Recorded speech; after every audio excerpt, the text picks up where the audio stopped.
السلام عليكم ورحمة الله. أهلا بكم. شايفين البسكوت الجميل ده؟ بسكوت تحفة وطعمه تحفتين. البسكوت الليمون بسكوت سهل، طريقته سهلة. جربوه هيعجبكم بإذن الله. وشايفين التشققات اللي فيه دي؟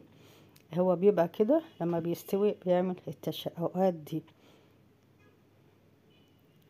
بسكوت لذيذ وخفيف، وتحس بالسعادة كده وانت بتاكليه وانت بتعملي كمان.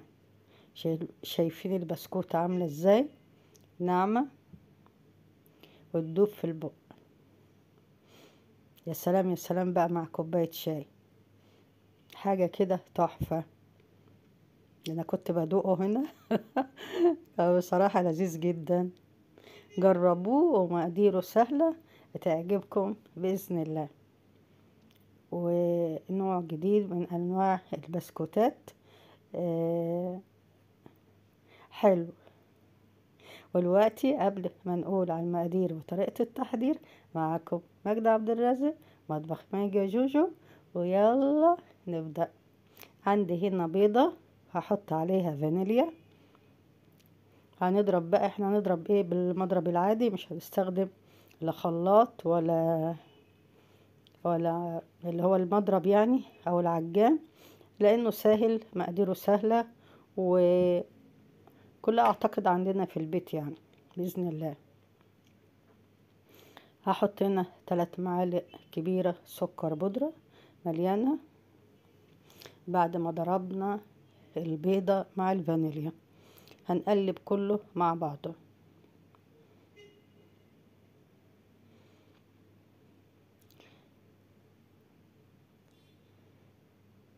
نقلب ندوب السكر مع البيضة بالشكل ده.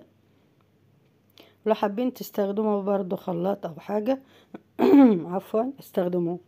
بعد كده هنزل عليهم بربع كوباية زيت،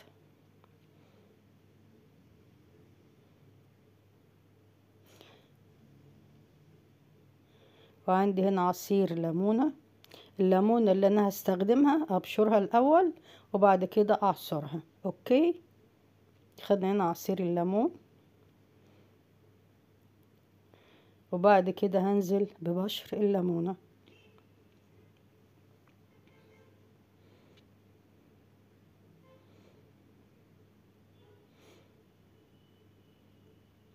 ونقلب كله مع بعضه عفوا.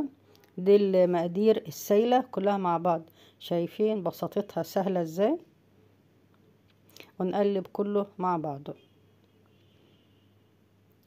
والكوباية اللي بنعاير بيها نعاير بيها كل المقادير. ده عندي كوباية دقيق اهي هندخلها. هحط الاول كوباية دقيق واشوف ال هياخد قد ايه يعني.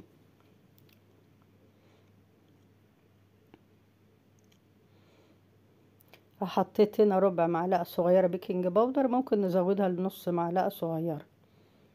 بعد كده هنزل برشة ملح، وهنقلب المقادير كلها مع بعضها. وبس كده خلصت المقادير. شايفين سهلة ازاي وبسيطة ازاي، بس الطعم خطير. الليمون مديله مزازة كده، تاكلي بسكوت بمزازة الليمون بصراحة تحفة. هنا لقيت عندي العجينة لسه سايلة شوية، حطيت عليها نص كوباية دقيق تاني.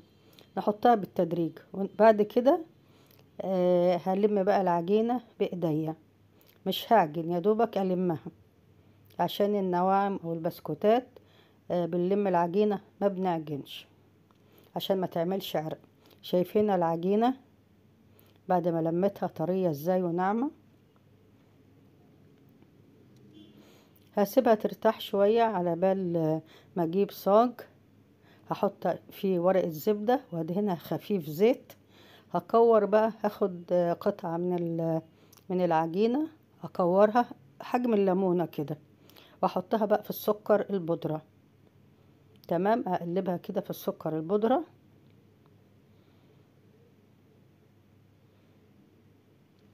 اقلبها كويس في سكر البودرة، وبعد كده هحطها على ورقة الزبدة المدهونة زيت خفيف. اعمل واحدة تانية عشان الحبايب. هكورها كويس، بعد كده هحطها في سكر البودرة واقلبها كويس قوي. بكون انا بقى مسخنة الفرن من قبلها على حرارة 180. اوكي، واكمل بقى بقية المقدار بالشكل ده. هبعدهم عن بعض عشان ما تخنقوش مع بعض. بعد كده هنا عندي بقى اخر قطع عملتهم كلهم مع بعض وحبيت اوريكم. ممكن نعمل واحدة واحدة، او ممكن نحط المقادير، او ممكن نحط كذا واحدة مع بعض في السكر البودرة، ونقلب كله مع بعضه عشان كله يتغلف بالسكر البودرة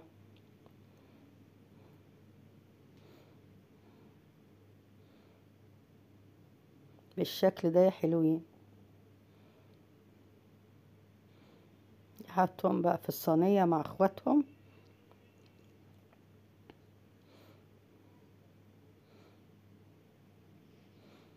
كده عندي الصاج اكتمل، هدخله بقى الفرن.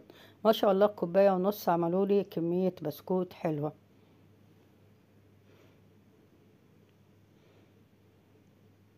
تقعد في الفرن حوالي 15 دقيقة.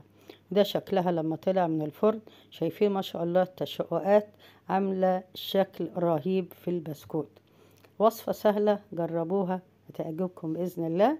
كنت معاكم ماجدة عبد الرازق، مطبخ ماجي وجوجو. أسيبكم في رعاية الله وأمنه. مع السلامة.